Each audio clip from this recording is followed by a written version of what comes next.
You're listening to the On the Mark Wrestling Podcast.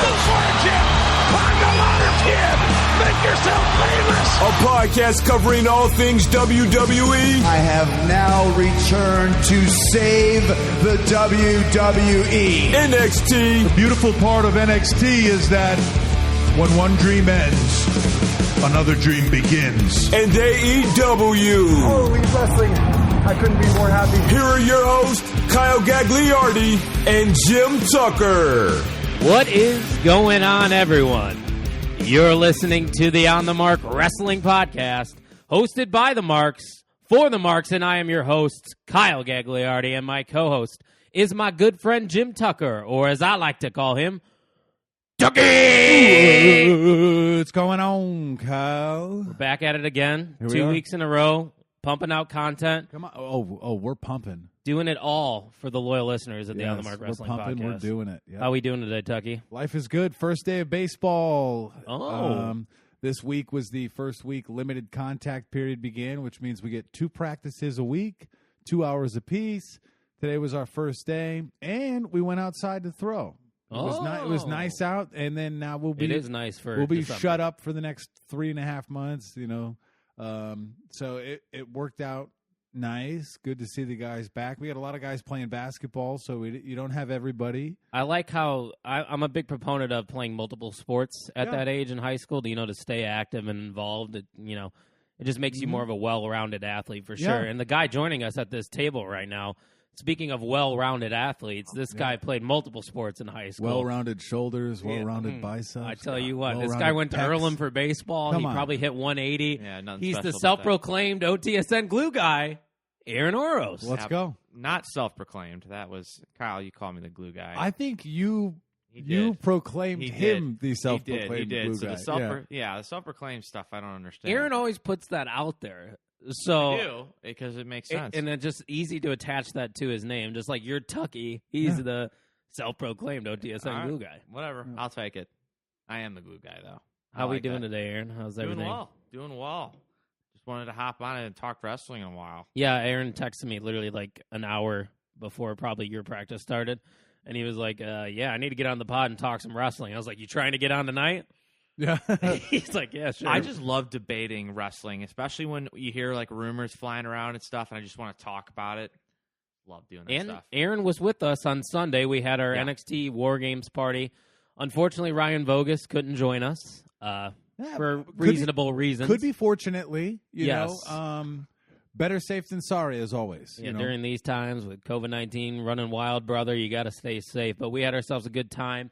Mikey Wilson brought over some smoked ham from the previous night. I bought some wings. Yeah. We munched, and we watched some wrestling in the end of the Packer game. Yeah, I came over with a nice set, right? So I'm calorie counting. I'm like, I can do this bag. I can do this amount. I brought some ice cream, and then I decided to slap 6 wings and like a fistful of ham. But my way, I was good. You I were behaved. good. And the Halo Top ice cream that you were eating, I've always been a big fan of it. I see you're into it. The guy to my left now is super into the Halo Top. Oh my god. Well, see, I wouldn't call myself a calorie counter, but I do kind of watch. I mean, I'll have cheat. Well, easy fixes. Right, and the problem is my biggest weakness, or one of them, beer. That's never going to go away. But As he's drinking a beer right now. Yeah. but ice cream is a killer. And like I know Kyle brought it up. You go to like Dairy Queen, or even the stuff you get in the carton is loaded with calories. Strawberry shake, 740 for a Ugh. medium. Insane. 740 calories. And then you show Yeah. me those Halo Top things. I'm like, this whole thing is only 330 calories. Strawberry 280. Come on. So can you eat that whole thing in a sitting? No. No, What? neither I can can't. I thought it was I normal can't. for people to eat pints of ice cream. No. No, it's Okay, maybe I'm the only one. okay. then. Well, it's No, I think maybe it is for some. Like, if I'm not counting now that calories. now that I know that it's 280, but I'm satisfied with like 2 servings. 1 serving's 85 grams. That's like 3 like decent scoops. Big scoops. the question. Okay, can I eat the whole pie? Yes. Yeah, But I would have to like I'd be like kind of full and be like still eating this thing just to prove the point. Nah, that's Yeah. easy. That's a serving. Like I had a right there. handful, like I had a few spoonfuls. I'm like, all right, I'm satisfied. That's good. Yeah, it's great. My thing with sweets is I just need to appease myself. It's not like I need a whole lot of them. I just need a little bit to. That's fair. Just after you eat dinner. Yeah, just a little bit to hit the sweet tooth, and I'm good. And that's what I'm dealing with now. When I get to like 1:30, I just want sugar. That's all I want. So you're it's talking about the time 1:30. When I get to like I thought you were talking about 130 pounds. I was like, I thought our goal was 155 at one point. No, and I'm off that now too. Okay, to get down to 155, I don't want to kill myself.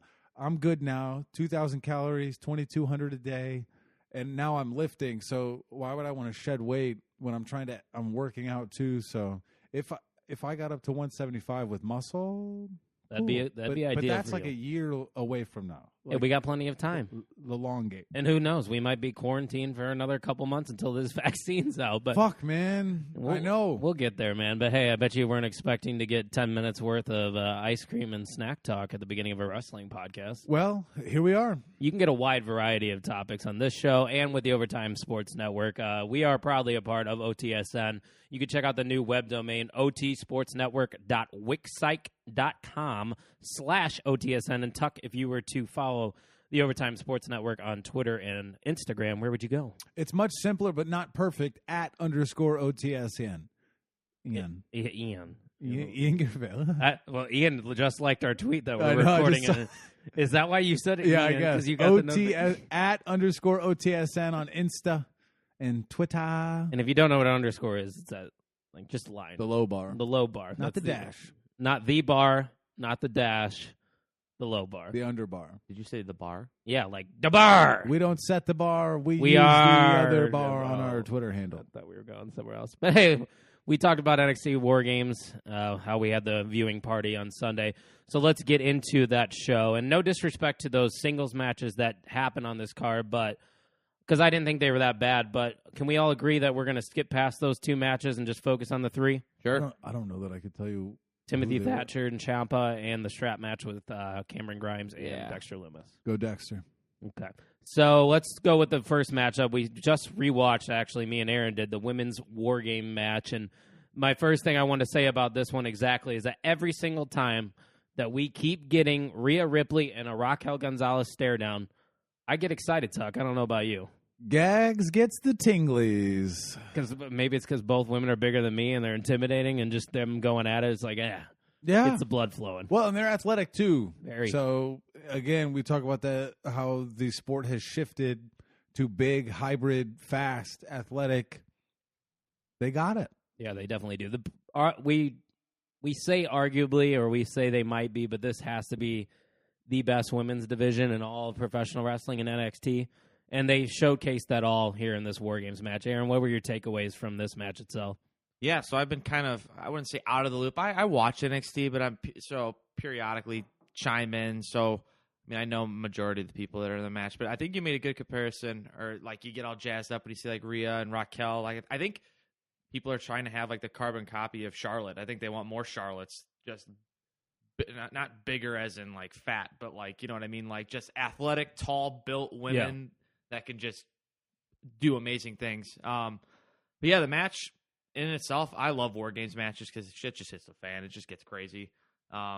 We were just talking about when we were watching it, when Ember Moon does her finisher off top on that chair was that thing. That was sick. I love that finishing move. That was one of the spots I wanted to bring up. So obviously, like you said, Ember Moon hitting it on two chairs. That probably was the spot of the match. You could also bring up the Io Shirai garbage can spot where she put herself in the garbage can, jumped off into all the women that were in the ring. I thought that was pretty cool.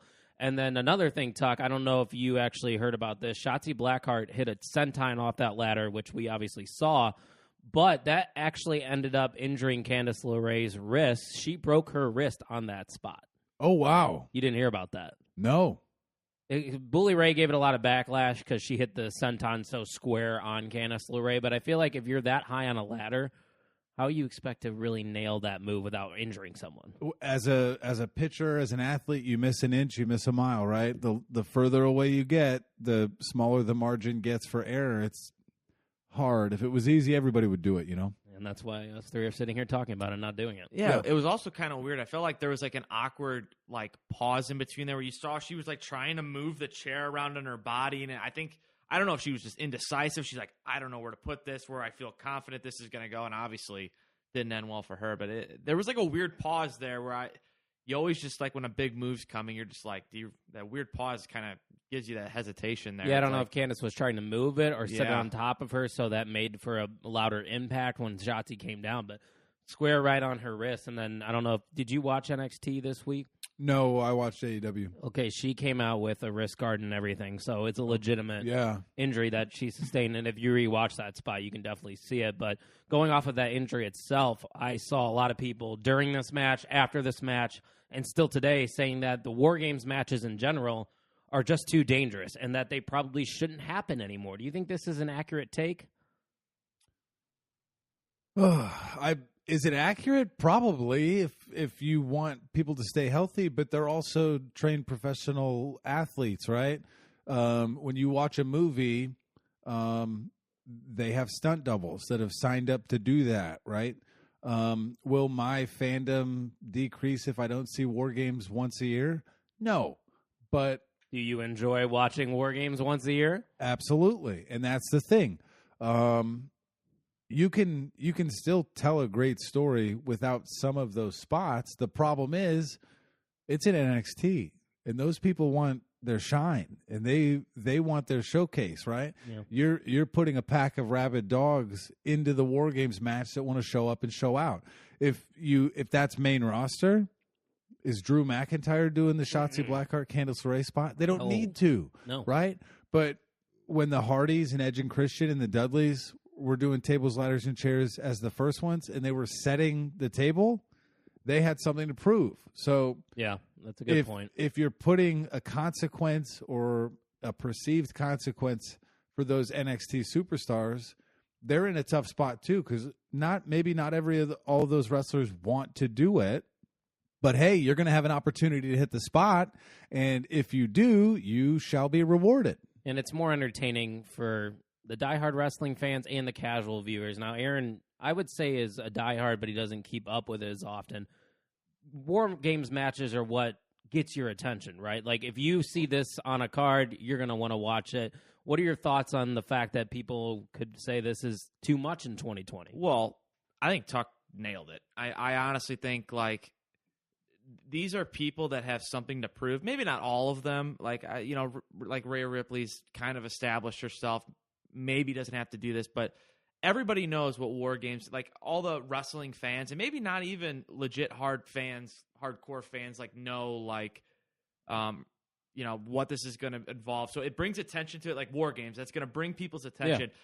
These people are trying to make a name for this stuff, just like what Tuck said, like the Hardys and the Dudleys and Edge and Christian, what they were doing back in the day. I mean, those matches are still talked about today, and I think ultimately set up a path to where a guy like Edge can go on and have a Hall of Fame career. Christian's kind of up for debate. The Hardys for sure. Yeah. Maybe even by themselves. Spots are what makes memories in wrestling. Granted, you can have great matches, chain wrestling back and forth, but you remember big spots, high impact, memorable moments like that, and that's what you're going to get in War Games matches. They're professionals, too. They know what they're getting themselves into. They know what to do for the most part. Obviously, things are going to go wrong. People are going to get hurt, but I mean, when you watch the NFL every week, are you going to be boycotting it? Because right. I mean, the NFL players know what they're getting themselves into. WWE wrestlers know what they're getting themselves into, and it's like you said, once a year thing. Well, and another thing is, you see injuries all the time in regular matches. Mm-hmm. Look at Sting and Seth Rollins years ago. He broke his freaking neck on doing a buckle bomb, and that was just a regular one-fall match. Like, you're going to see injuries everywhere. It just so happens in these War Games matches, in the Hell in the Cell, the steel cage, they're more of a high-risk injury type situation. But it only happens once or twice a year, Tuck? So what's the harm? Yeah, high risk, high reward. High spots, though, or I shouldn't say high spots, but other things that happened in this War Games match. Rhea brought in the toolbox, or actually I think Shotzi did, but then Rhea would use the hammer on Dakota Kai, which put her out for an extended period of time. Indy Hartwell got involved, which we probably all saw coming. When Io was trying to enter the match, she kept Io out, which gave the advantage to Team Candice.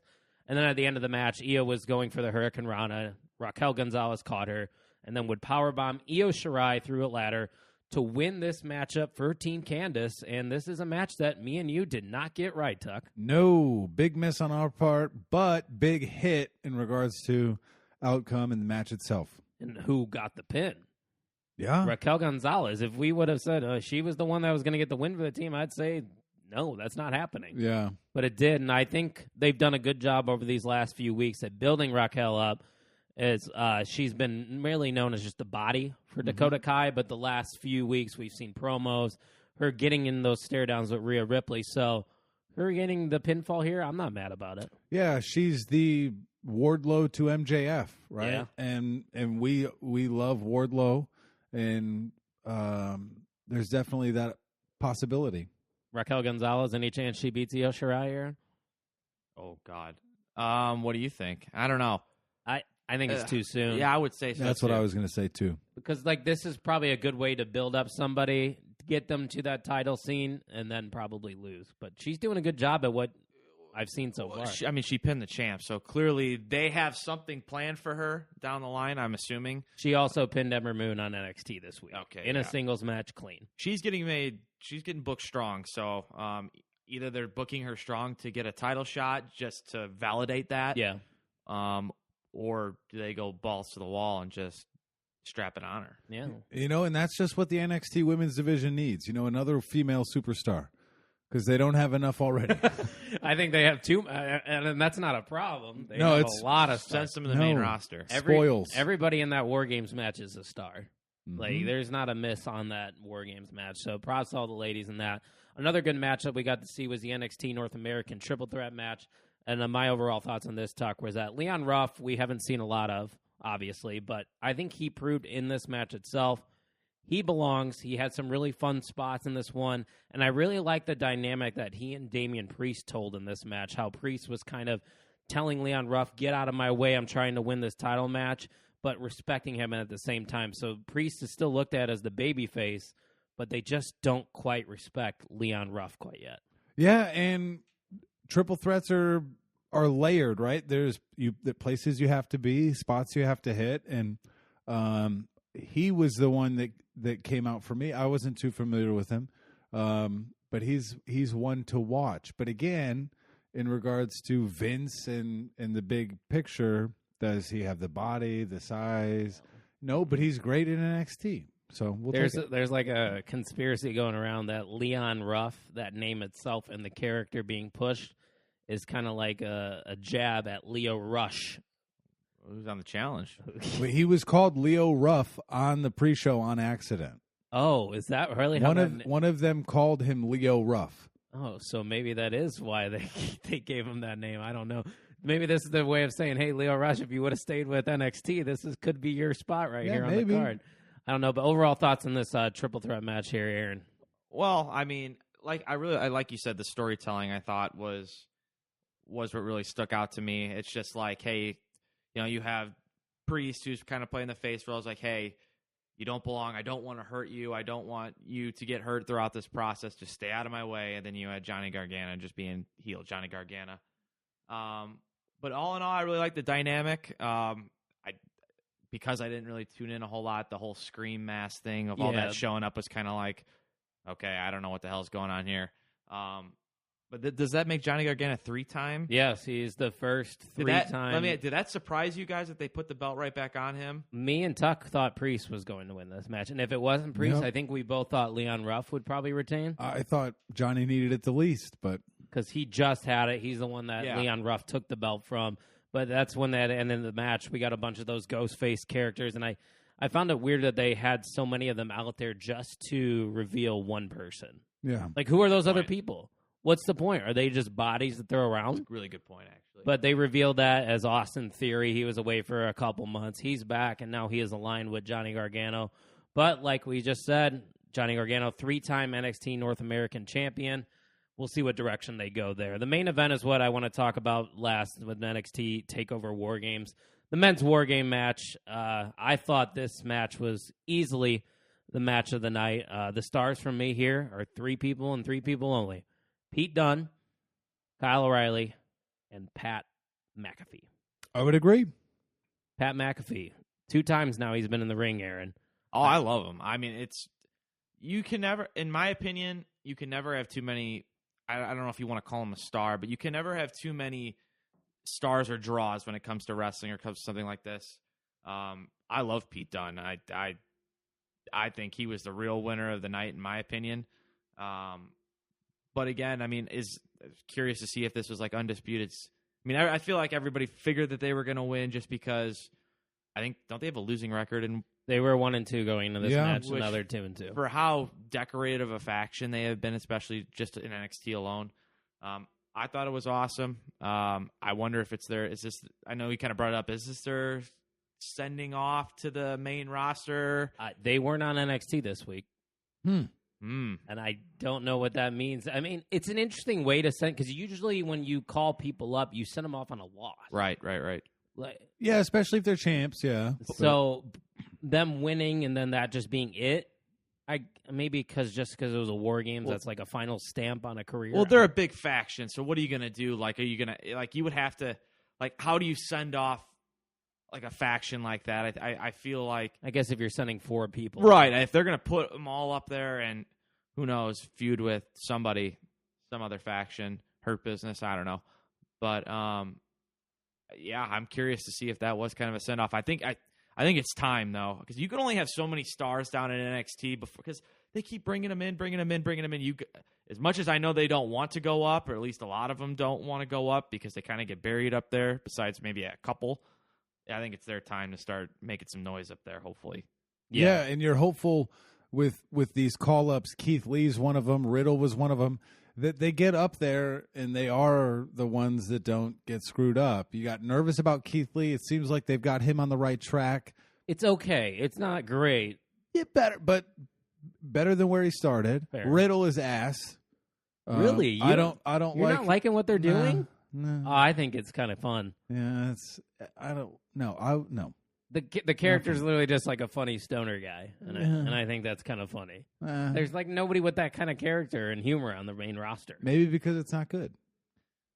Maybe you're just not fun, Tuck. Well, that could be argued. Part of wrestling is having those type of guys that, you know, the humorous, the jokester kind of guys that have that different element of entertainment that they bring. R-Truth. Right. And I mean, I don't know. I mean, that's kind of... I don't think like Riddle's an R-Truth. No. But I just think sometimes you got to have that dynamic there. Yeah, and Pat McAfee also provides kind of the humor and, the entertainment value. So I don't know how much they're going to do with him, but I think he proved, if there was any doubters left in this match, that he can hang with the big dogs. His dive off the cage when we watched on a replay, it looked like no one caught him. Yeah. Oh, yeah. Like a ton of bricks, it looked like. Yes or no question. Pat McAfee at the Royal Rumble. No, but would I like to see it? Yes. That'd be kind of interesting. I just thought of that. I was just like, what if he just shows up? Yeah, the match itself was great. But 45 minutes. Oh, it would you got a make point? the Royal Rumble would be another step where, like, you get him in, couple spots in and out. You know, he throws some people over. You can script that pretty well. Yeah. You think of his trajectory, though. He did a good one with Adam Cole. He was in the middle of War Games. They protected him. He went in last. He did take some bumps, though. Oh, yeah. He took some spots. I swear nobody touched him when he took that. No. It was a beautiful dive, too. It was. Yeah. It looked very good, but this entire match, 45 minutes of nonstop action, which everyone, it seemed like, went through a table or something. But Undisputed Era gets the win, as Kyle O'Reilly is the one with the pinfall to win this matchup for the Undisputed Era. You obviously didn't see NXT, but Kyle O'Reilly would come out, as would Pete Dunne and Damian Priest. They say they want next at the NXT Championship. But Pete O'Reilly?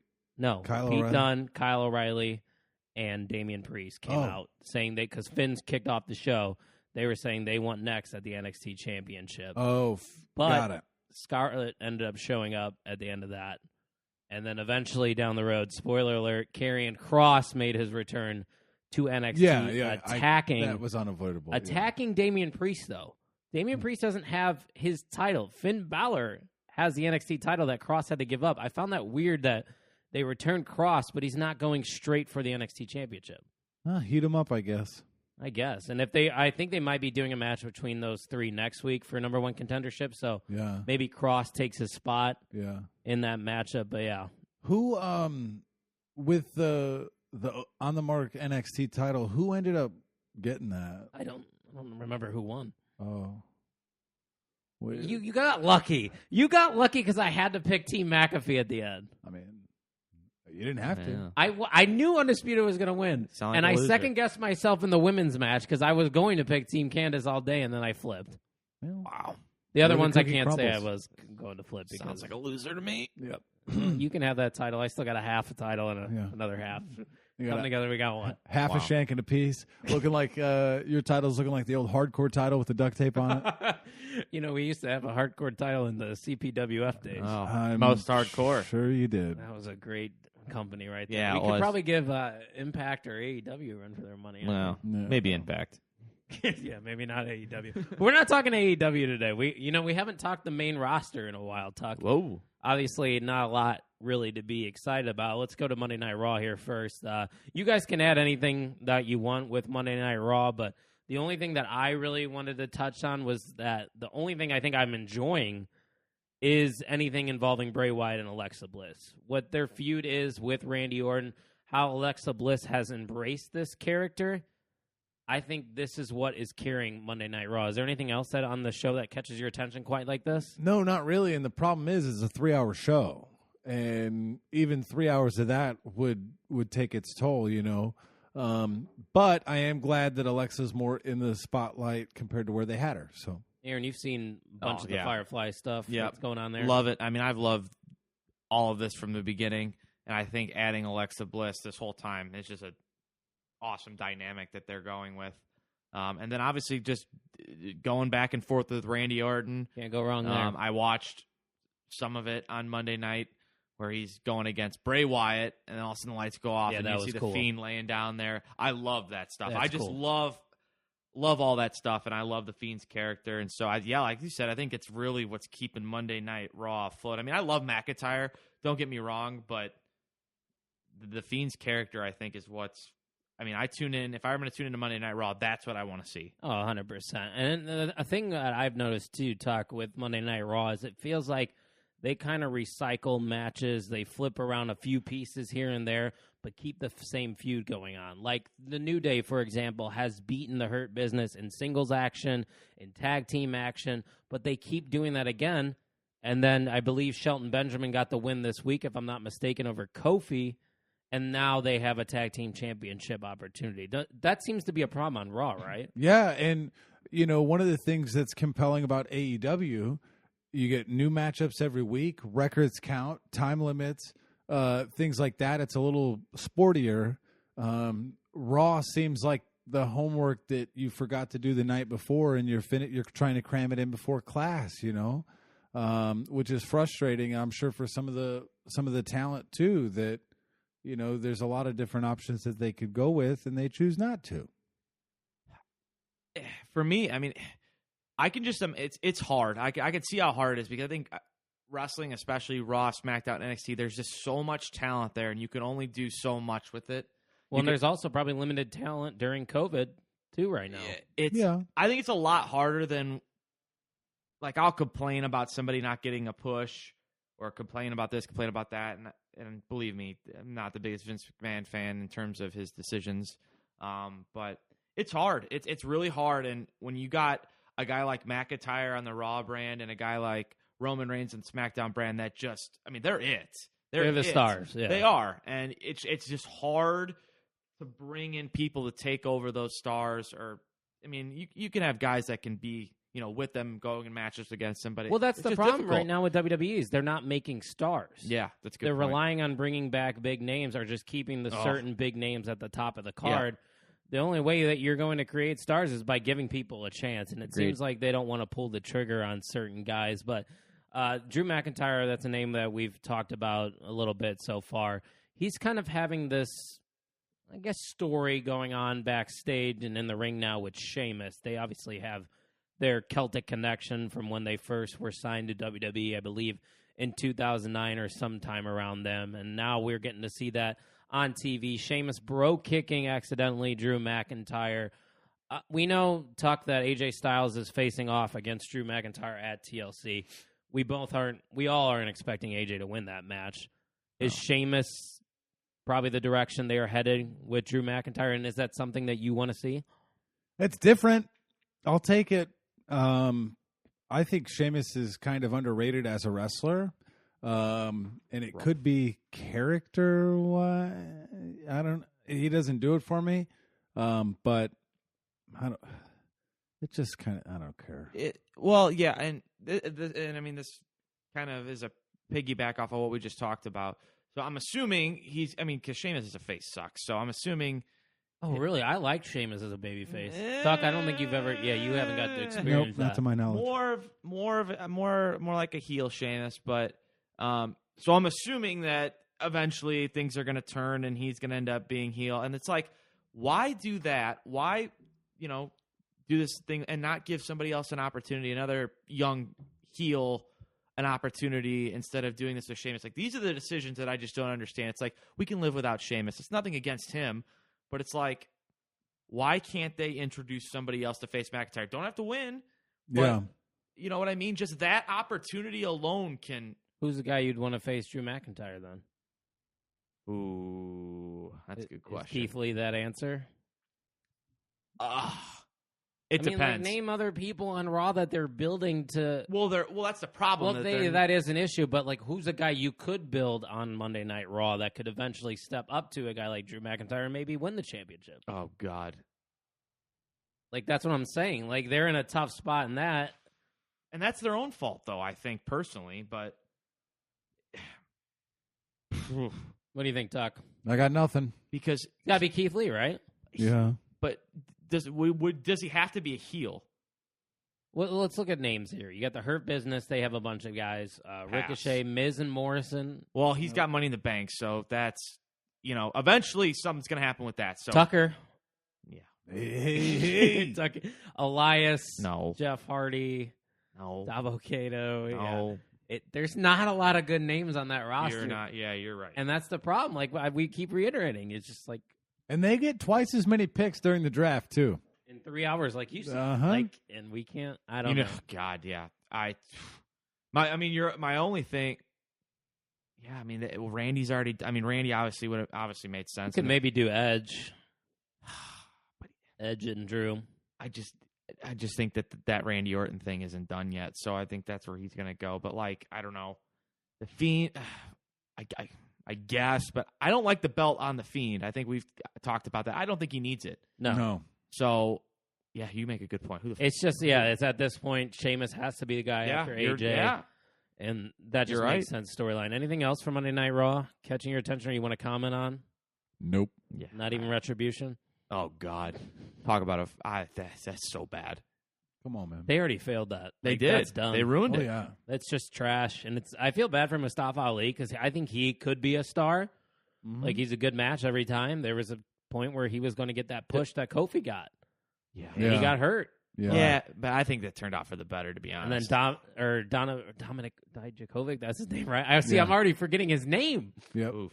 Because Dominic Dijakovic. Oh, tough scene. So much has been ruined on Monday. I got Vogus a cameo from him. I wish now he could get it from him. Who is it? T-Bar? Yeah. Oh, that'd be a good one. A cameo from T-Bar would really just Vogus next birthday. Let us know if you want T-Bar. Hey, what's up, Vogus? You want to join Retribution? Come on. Yeah. No thanks. But it was a great cameo. It was. I don't even think I saw it. Oh no, you did show me. With Feast Your Eyes. Yes. I kind of missed that. He spent like a good minute and a half. He didn't have to do that. But wow. Respect that cameo game right there. But hey, Raw's not good. SmackDown's a little better. We got Roman Reigns and Kevin Owens now in the middle of a feud. It's about damn time, Tuck. They're pushing our boy Kevin Owens. He is in the major title scene where I believe he rightfully belongs. Yeah, he fits, he's good at whatever he's doing. And that's not easy to say for every superstar. But I think he's easy to get behind because you relate more to him. I don't look like Roman Reigns. I ain't going to look like Roman Reigns. None of us do. No. Put us together. No. We can all resonate with Kevin Owens. Slamming monsters as he's doing an autograph signing. Yeah. he's like a spirit animal. So I like Kevin Owens. I know Aaron's seen a lot of variants of Kevin Owens. I think character-wise, like kind of like you were saying, you can put him in any situation, whether it's comedic, serious, the face of America when he was the United States champion, and now he's jumping into this feud with the tribal chief. Obviously, he's not going to win the belt because they have bigger things on the horizon, but Kevin Owens, a guy deservingly so, in the main event for now, Aaron. Yeah, he's easily one of the most adaptable superstars that they have. Like you said, they could plug him in on any role. You can have him be a heel, and he was a good heel. You can have him be a babyface. He debuted against John Cena and beat him. Yeah, I mean, from what I understand, Did you never catch that, Aaron? I don't think so. Homework. Showed up when he was Homework. NXT champ. Yeah, NXT champion Kevin Owens beat, I believe, United States champion. He was doing and that U.S. Open challenge. Yeah, check that out. Yeah, Great. shows up. There's NXT your homework. champ and beats Tucky him. homework's Was back. that on like Raw or SmackDown? It was Raw. It was on a Raw. Yeah. Why don't we get those Raws? Because it's, I don't know. The biggest like title change thing, we saw Rey Mysterio win the U.S. title live, but like, Wow. do that stuff. Yeah. You can. Yeah, no, and from what I remember watching a WWE 24 where Owens was on Vince's shit list for a bad WrestleMania performance, and so maybe that's why they kind of May kept 18th, him out. 2015. Got Your it. homework. Yeah. That was before Tuck started watching wrestling again. But yeah, like you said, I mean, and Kyle and I have kind of talked about this before. I mean, Roman Reigns is on an untouchable level. I mean, I don't even know. It's probably since Cena since I've seen somebody at like this level of where this guy's untouchable. Well, and heat-wise, too, there's nobody that is going to... And obviously, it's fake reaction, but like if you were in a live crowd, he would be getting major heat right now. Oh. Roman Reigns would. He would. And I mean, he rebuilt himself a little bit. He definitely looks more jacked than he was before. He got his new teeth that everybody jokes about, but he just looks, I mean, $1 million. I'll give Vince credit there. He was pushed and he was thrown upon us, and a lot of people were like, why is this guy getting thrown on us? And you're starting to see the final project of what they thought he could be, and he's untouchable. Yeah, Tuck and I have discussed this. We think Moxley out of the three was probably they're all stars, but the least they parted ways with him. Yeah. Rollins, they've done a lot with. He's succeeded. He's another guy that can do a lot of roles. He's really good, but bring him back. Bring Rollins back, but not with the Monday. Burn it down. That has to Rumble. Happen. Yeah, even though I think we have a feeling. We'll get to that, and then I will ask you matches you'd probably want, and this would be one of them. But I know, Tuck, you watched SmackDown, right, from the past week? Yes. I can't tell if Roman Reigns is done with Jey Uso because at the end of the show, we saw him beating down Otis and getting into it with Kevin Owens, or is this just another wrinkle in that tribal chief story with his cousin? I think there's so much depth in that dynamic between the two. I think it's going to continue. So I think it was a spanking, right? Yeah. So that's kind of how I took it. Here's a take. Most improved wrestler of 2020, Jey Uso. Yeah, he's been main event. I've been watching. He's been good. The dude can work as a singles. Yep. Like he is doing it without his brother. We always have known the Usos as the Usos, but now Jey Uso has made a name for himself. I'm gonna get him. Where he stands on himself. We should have like our own rewards, like our own Slammies. Why not? What can we call it that's not the Slammies? The OT Emmys. Oh, the OT Emmys. All right, we'll do that in a couple weeks. There you go. That'll be the end of the year. Pretty good, actually. Actually, see, Aaron liked that. That made sense. Aaron, thoughts on Jey Uso's dynamic into the story? I think kind of what Tuck said. I think they just want to portray that like he's the king. He's the tribal chief. He's the head of the table. He's the head of the family. He's the guy that he's instilling fear into everybody. It's like, listen, like if you're gonna mess up, if you're gonna do things wrong, I'm gonna lay down the beat on you. And I love it. I think he's just gonna break him down to a point where he just does what I don't know. I honestly don't know where this ends because I mean it's just he just keeps beating him down. So I don't know where this eventually leads to. The other brother gets involved and tries to play the babyface side of it. Jimmy does. Maybe, or like he did at Hell in the Cell. Maybe they just build this up to so long that they're the reason he ends up losing the title and they turn on him. And The Rock shows up. We hope. There could be another name. No, we're just going to keep throwing that out there until we get to it. It's not. Yeah, that's what should happen. So we're talking about an in-depth story here. There's a lot of layers to this story. It's quite the opposite with the women's title right now. You have Carmella and Sasha Banks that are feuding. This started with Carmella just attacking Sasha one day, and now they kind of just been going back and forth, attacking each other, blindsiding one another. They had an interview with each other last week. The new Carmella, what do we think, Tuck? It's okay. It's not like, oh my gosh. I was more hyped up for Liv's return when they were doing that kind of vignette, and then they screwed the pooch on that one. Did you watch the Liv 24? No, I need to, though, very don't good. I? The Keith Lee one's on there as well. Also, that's one thing I will give WWE, and I know Aaron watches a lot of them too. They do fantastic documentaries. Yeah. Like, and Liv apparently directed that, like, herself. Oh, really? Like, that was all her. But yeah, the new Carmella does nothing for me. And there's like, this is Sasha Banks. This is one of the most elite wrestlers on the planet. You're telling me that a more bougie and upscale Carmella is going to take that belt? No, I'm not buying it. Not into it. It just reminds, and I don't mean to be disrespectful, but it just reminds me too much of the Diva days when they were referred to as divas. This character. Well, she has referred to herself as a diva in this new character. Right. So that's the gist. It's just like women's wrestling has evolved so much from back then to now that it's just like I can't take that seriously. I have too much respect and this is a good thing, higher expectations for the women's division because they have just set the bar so high over the past 4 or 5 years that this character I just can't buy into. And like you said, against Sasha, who I love. Can't believe she has the title this long. Surprised she hasn't lost it. Yeah, that's very knowing true. her history. I mean, like, this character, it's like if you brought back bra and panty matches. Like, Yeah, it's like, seriously. 2020. Yeah. Like, this is the best character we can do for Carmella. And it's not like the Princess of Staten Island, the Mella is money. That was pretty good, Tuck. I enjoyed that. I was fine with that, yeah. It's just, I don't think she's credible enough for Sasha Banks. And those are the two major title feuds they got going on SmackDown. Anything else catch your eye on the blue brand of things? Nope. Nothing? Street Profits look good. Oh, yeah. That I'll give it that, yeah. Tag team of the year? I don't know. Well, we should save it for the OTMEs. We're going to save that. Yeah. Yeah, I like that. That's a fantastic That name, was by good. the That way. was I got lucky. too. That's pretty smart. Yeah, that was very good. So this is what we're going to end the show with. I know this is a big reason why Aaron wanted to come on. Earlier today, I even got a text from Aaron, and I did see this tweet before he texted me, but the rumored WrestleMania 37 matches. Now, Tuck, have you seen any of these? Yes. Okay. At WrestleVotes is the one who broke this news. Very credible guy. He tweets out very vaguely because he really wants content over quantity here when he tweets. So this is what he said. Source stress, nothing is close to official or concrete, but as a working idea, the following is what's being considered. Now, I'm going to list these 3 matches, and then we can get into each one.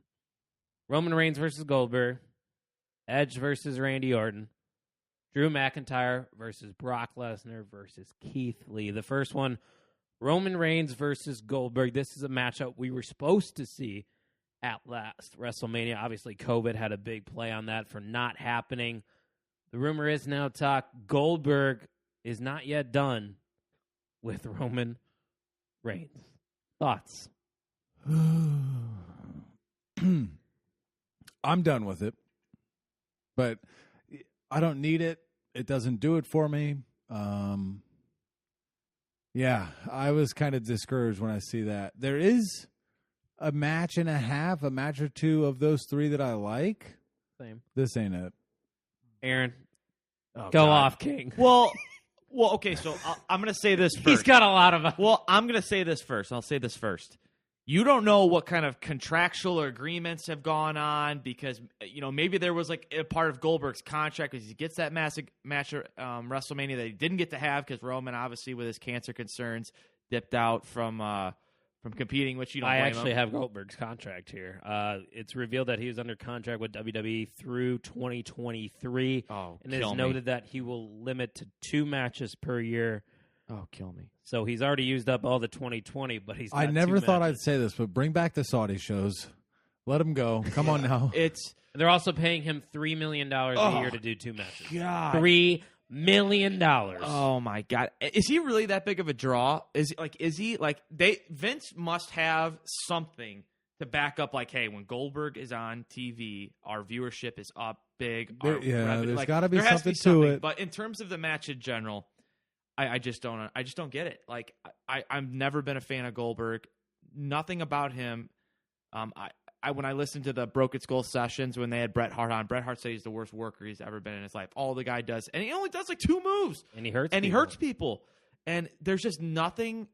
And again, against Roman Reigns, who I think has to prove nothing. He's beaten Brock Lesnar. He's beaten John Cena. He's beaten The Undertaker at WrestleMania.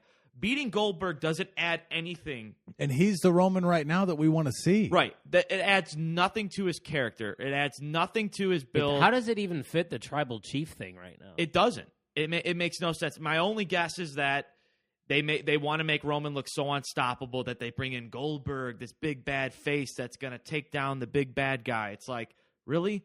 I hate it. I think with how this Roman Paul Heyman thing is awesome. Mm-hmm. And it's untouchable in wrestling right now. Roman Reigns is the number 1 draw in wrestling. I don't even think it's close. And so, I don't know if we were going to ask this. Who would you rather see Roman face at WrestleMania? Yeah, I was going to ask that after I gave my take. But also, I have a question. How much money do you think he made in that match against Dolph Ziggler? Just that match. Goldberg, when he faced Dolph Ziggler at SummerSlam.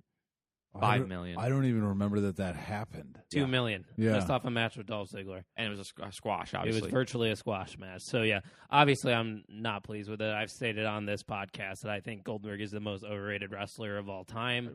Yes. Obviously, that's going to disappoint one of our loyal listeners. I'm sorry, but we are never going to see eye to eye on this one, Vocus.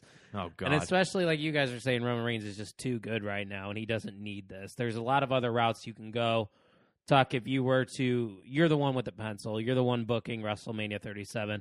Who's Roman Reigns facing? There's no snags going on. There's nothing that's going to hold a wrestler back. So you can pick anyone. If you could just pick anyone off the street, whether he's in WWE or not. Seth Rollins. Heat it up. Burn it down. Royal Rumble.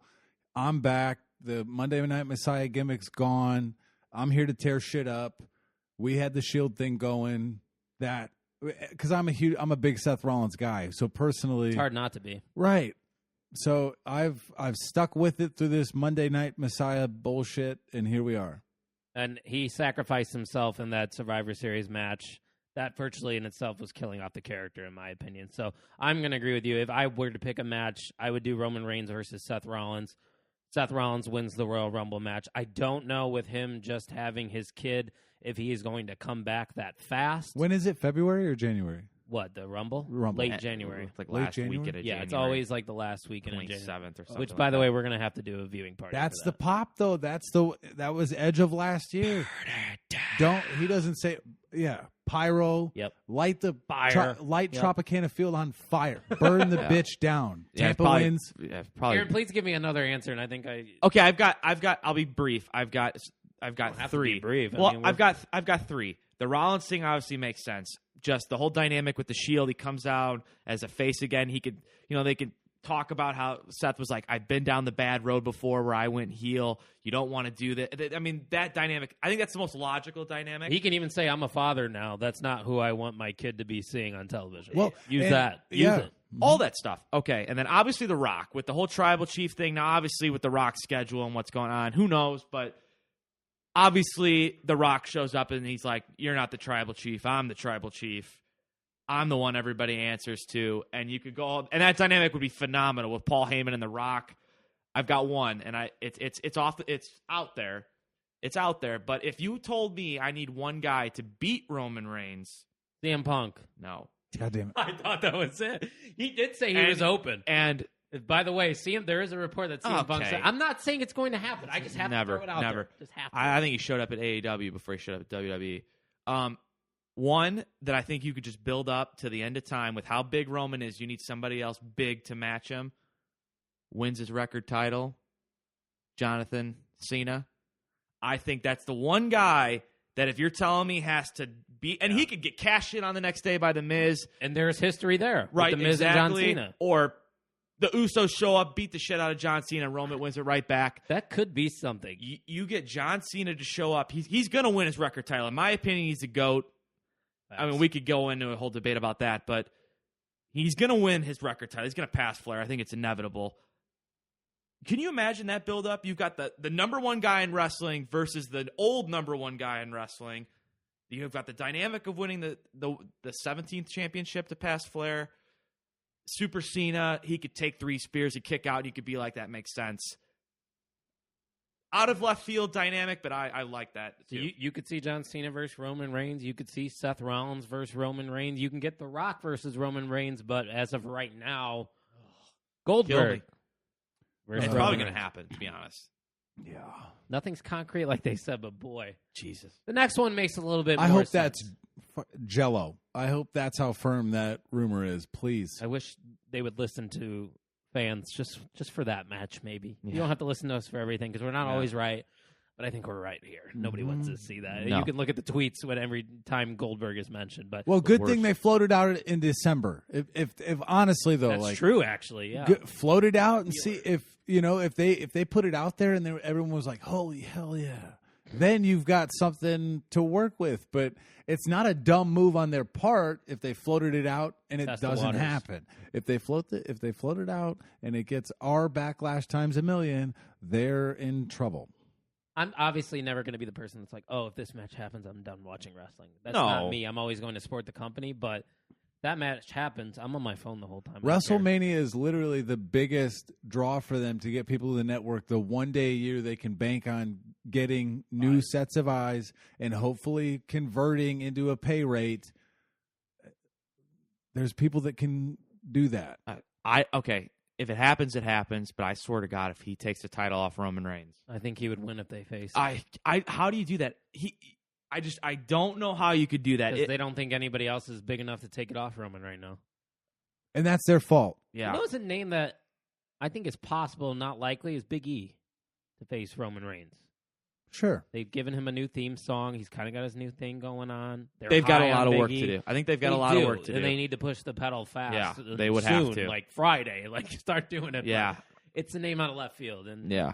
You could even get weirder with Baron Corbin, but that makes no sense. Oh, God. The second matchup that I mentioned, Edge versus Randy Orton, I think this one makes the most sense. Obviously, this rematch probably would have happened earlier, but with Edge's injury that he sustained in one of their matches, they have to prolong this feud. Randy Orton's probably not going to win this feud with The Fiend. After it, you can have Edge return once again at the Royal Rumble and come back and face Randy Orton. You okay with this one, Tuck? That's rumored. Yeah, it makes sense. Sure, I'm good with it. Yeah, I'm okay with it. I wish it would have happened before another WrestleMania because I kind of don't want to see Edge versus Randy Orton for WrestleMania again. Yeah. I kind of wish it would happen. Maybe they have their little thing and squash it, and Edge kind of goes and does his own thing. I hope he comes back like a psycho, like Psycho Edge, rated R superstar. Well, he already is, but I mean like that ultimate opportunist, just heel Edge. I think would be dope because I think they need more of those big heels than they do a face Edge. So I don't know. I'm okay with it. I mean, I'm not thrilled with it, but no. yeah, like it makes sense storyline right. wise and where they're at with these two. And what just popped in my head is like, can you imagine if we have another? It's obviously not going to be in the Performance Center this year, but another WrestleMania with no fans. Oh God, it sucks. It sucks for Edge. Yeah. Like, Edge probably was looking forward to this for years. He comes back. It's the loudest reaction, arguably, in the Royal Rumble history. Mm-hmm. It's up there. Man, and then he gets to compete in front of no one, and then he might come back in front of no one. It's just... He'll get his moment. I think, I mean, the Royal Rumble obviously was a big thing for him. He had all the fans there, so I think he has that. But I think he's got enough years left in him. If a handful of matches a year... I think eventually when we get this coronavirus thing under control, he'll get his time to shine in front of fans. And the last matchup that we brought up here, Tuck, is Drew McIntyre versus Brock Lesnar, which we have seen before, versus Keith Lee. I would assume this would be for the WWE title, correct? Yeah, that's what I would say, right? But do you like the fact that we're revisiting the Lesnar situation again? I don't mind it so much because Keith Lee's involved. So, like that, the triple threat kind of intrigues me in that regard to see if this is a time to push Keith Lee at that level. And they had their moment in last year's Royal Rumble. Right. Yeah. Remember when he came out? Big boy. Oh, yeah. Big boy Keith Lee. Yeah. So, I mean, I can get this one. I love Keith Lee. We've praised him enough on this show. But once again, Lesnar, technically, I believe, is not under contract right now, for one. 2, I think we need to hit the gas on Keith Lee a little bit more, Aaron, if we're going to build him up to Drew McIntyre's level. Well, okay. And then also, and you and I talked about this, what's the whole Heyman-Lesnar dynamic now? I think that's kind of an elephant in the room. If you're going to bring back Brock, you kind of have to explain what's going on there because you can't just have Brock show up without Heyman, personally, in my opinion. Yeah. What if Brock comes back and faces Roman Reigns as a face? Maybe. That's something we never Better than talked Goldberg. Maybe. It is a lot better than Goldberg because at least Brock can work. Right. And Brock is, I think, one of the more underrated workers. He's great. Like, he really is good. He did some of his best work in those last couple months. That Royal Rumble was impressive to me. He's okay. So, but the triple Bogus threat will thing, like that. Yeah. Bogus knows. I like Brock. I like Brock. But Hall of Famer. so I think you got to explain that, and then, like you said, you got to push the gas. But I would rather see Keith Lee versus Brock Lesnar at WrestleMania, not for the title, just those two versus each other at WrestleMania. Don't include the title because I don't really like that whole dynamic between those three for the championship. I think, okay, then you're going to ask, well, who does Drew face? Well, there's some unanswered questions there. I think you either need to build somebody up, obviously. I don't know. I don't know who Drew would face, but I would rather see, like I said, I'd rather Sheamus. see. No, not. Oh God, no. That would be something we'd have to think about, and we have to see things develop. I mean, where's the Fiend? I mean, maybe the Fiend goes against Drew. I don't know. The Fiend could get involved. Maybe they can do that, but I would rather see Keith Lee Lesnar by itself. And like you said, they're going to put Keith Lee up there. We need to start pushing the gas a little bit more. Who the hell's going to win the Royal Rumble? It'd be Goldberg. It would be my guess. Seth? Also would be. I think we hope. I hope. Those. But like honestly, let's not include Goldberg. Let's not include Seth Rollins. If it's not one of those two, who is it? The Rock. If it's not him, we'll just take out every name that's not involved right now. God. You don't have anybody big enough, right? Can't be somebody on SmackDown, right? Because you think Roman, they're going to build something up. My or two maybe would be Keith Lee or Big E. Those would be my two. Yeah. They got to go, though. They got to get going, and there's not a lot of time. We're almost a month away from the Royal Rumble. Obviously, TLC might tell us a little bit, which I believe TLC is coming up. We're going to have to decide on when we're doing the OTMEs because we usually record on Thursdays. The last 2 Thursdays of December are Christmas Eve and New Year's Eve. So, obviously, we're not going to be able to record then. New Year's Eve afternoon live show. I will be on my way to Wisconsin. All right, I'll join you there. I mean, we do have one more spot open. We have, if it's for the content, people will get it. So we might people have to being my wife. record on a different night that week. We can figure it out, yeah. Yeah, but the OTME sound like a fun idea. Yeah, and that was such a good question you just asked. I'm still thinking about the Royal Rumble. Who the fuck's gonna win? Who wins the women's? Alexa Bliss. I like that. I maybe they don't. Maybe they're just like, we're going to leave her off with the Fiend, but I kind of like that. Or someone from NXT. Bianca Belair. Yeah, good one. Like that too. Bianca. I like her. Versus Sasha Natalya, Banks. you've got a lot of options, Can we talk about the fact that Natalya made Bayley tap in the matter of 3 minutes on SmackDown? Oh, God. And Bayley had, like, what, a the year longest over? title reign, I believe. How the mighty have fallen. Oof. Regardless, That's a lot to oof. digest over the past couple weeks, but it is the point of the year where things start to get a little interesting.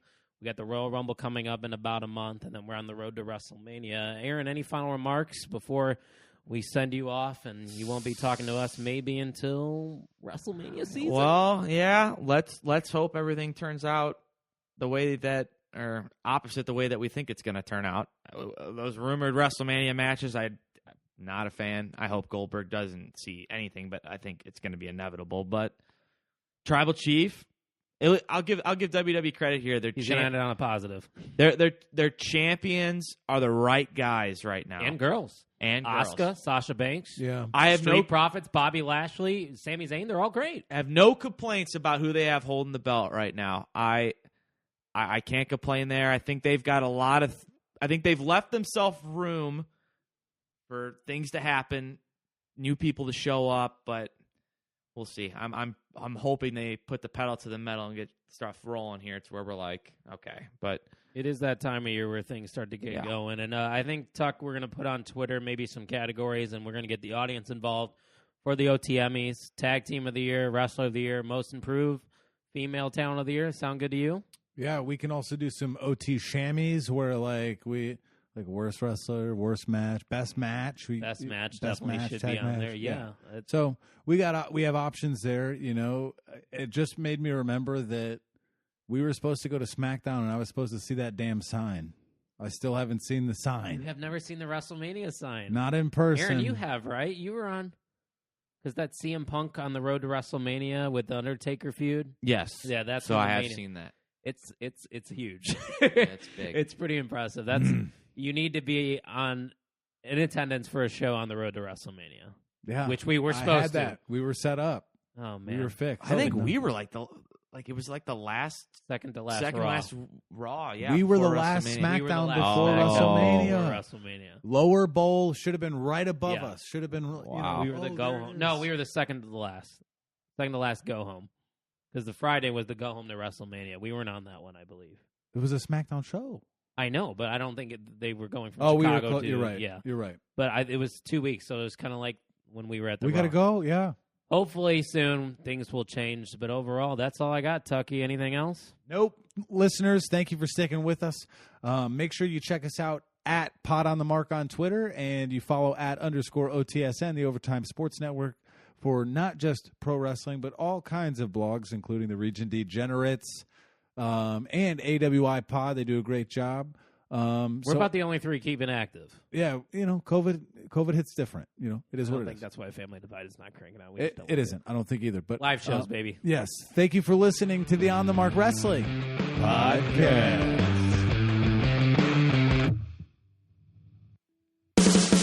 Thanks for listening to the On the Mark Podcast. Brock Lesnar going for F5 to Cena for the championship. Lesnar with the cover. We hope you enjoyed today's episode. For more information and updates, make sure to follow us on Twitter at Pod on the Mark. Pod on the Mark.